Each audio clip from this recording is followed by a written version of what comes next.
ఏమీ లేకుండా అనాథలాగా ఉన్నాం మేము. ఊళ్ళో రైతులు అన్నం పెడితే మేము తిని బతికిను. అన్నం పెట్టారు మేము ఇల్లు కట్టుకొని మా పరిస్థితి ఏంటి? న్యాయం చేస్తారా? ఎన్ని రోజులు అయితే 20 రోజుల నుంచి కూడా మేము అస్సలు ఆడుతున్నాం. ఇంట్లో లేక ఏమి లేక పనులు లేవు, ఏమి లేవు. ఇళ్లలో పెట్టుకుంటున్నాం మేము. చూడండి పట్టించుకుంటున్నా మేము ఆడ నుంచో బతకాలి. మా అమ్మ వచ్చిన 10 ఏళ్ళ నుంచి ఉంటున్నా నేను మా ఊర్లోనే. కూచిపూడి మలకాపురం మాది సొంతూరు. మా అత్తగారు ఊరు ఏరే ఊరైతే మా అమ్మగారి ఇంటి కానీ 10 ఏళ్ల క్రితమే వచ్చాను నేను. నాకేం తెలిసి వరద వచ్చేలా అన్ని సంపాదించుకున్నాను. అన్ని వరద పట్టుకొని పోయినా మాకు ఈ పొద్దుగా సాయం చేయొద్దా? ఇస్తండా రాస్తండా?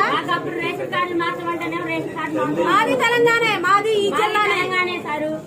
తెలంగాణ బాధితుడు ఎవడైనా బాధితుడే.